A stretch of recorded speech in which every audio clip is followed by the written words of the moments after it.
Hello everyone, welcome to this video where we are required to use the substitution method to solve this pair of simultaneous equation.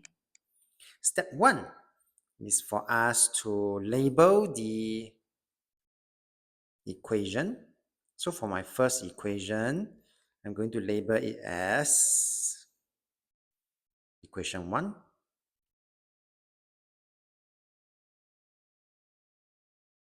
And the other equation, I'm going to label it as equation 2.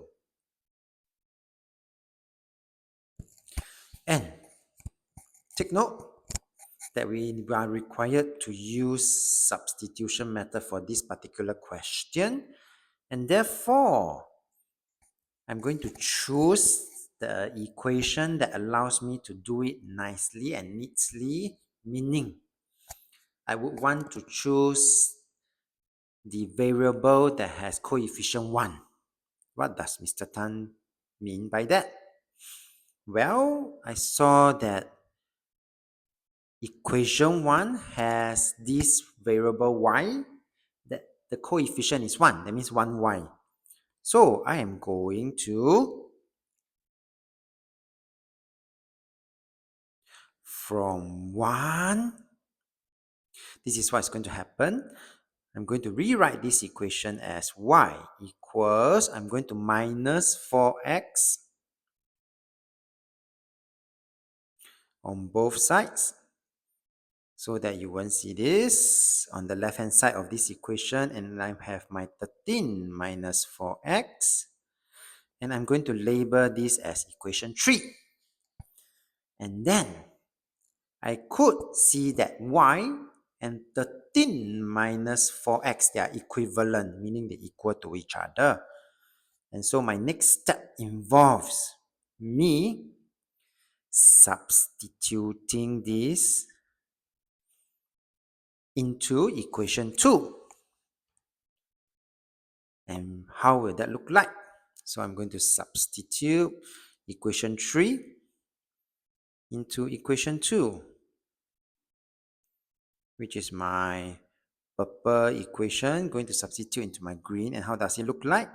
Well, originally, equation 2 is 3x plus 2y equals to 6.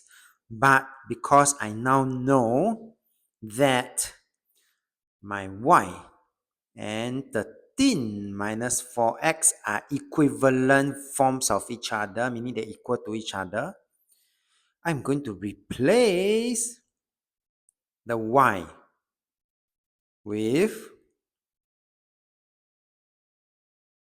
13 minus 4x. Okay, so I'm going to do some shifting of my 6 so that I have space for that. Okay, so 13 minus 4x.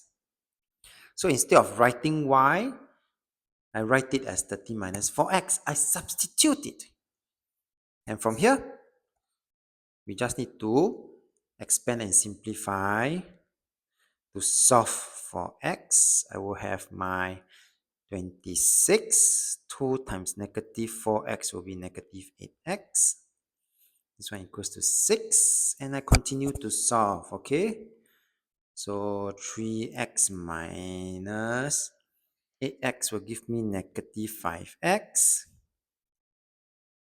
I minus 26 on both sides, so that you will see my next line having this.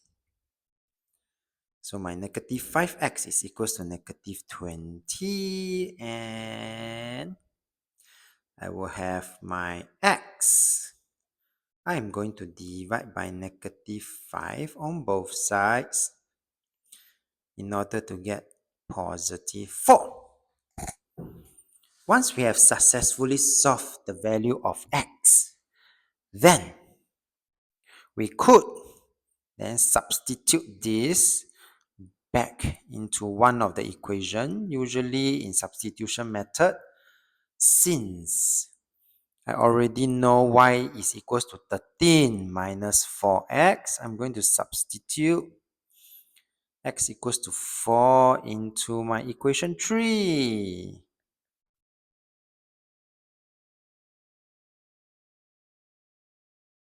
And let's see what happens, okay? So my y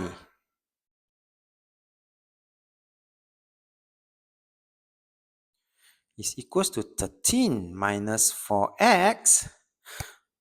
But because I know that x is equals to 4, so I'm not going to write x anymore. I'm going to substitute this x for the number 4. And that will give me the value for y. In this case, -3. And how do we know that the answers that we have gotten are correct? Meaning that this x and this y are correct answers. Well, we could actually substitute back into the original equations to check. Okay, so the last step is just really for us to make sure that our answers is correct. So this part here, I will actually check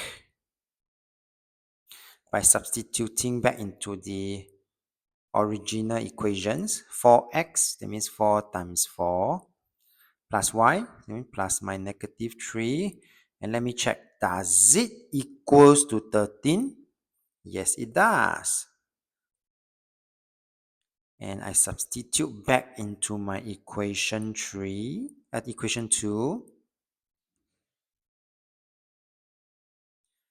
Does it give me back 6? Yes, it does. And therefore, I know for sure we have gotten the correct answer. With that, we have come to the end of this video. If you like this video, do give it a thumbs up. Thank you for watching. Have a nice day.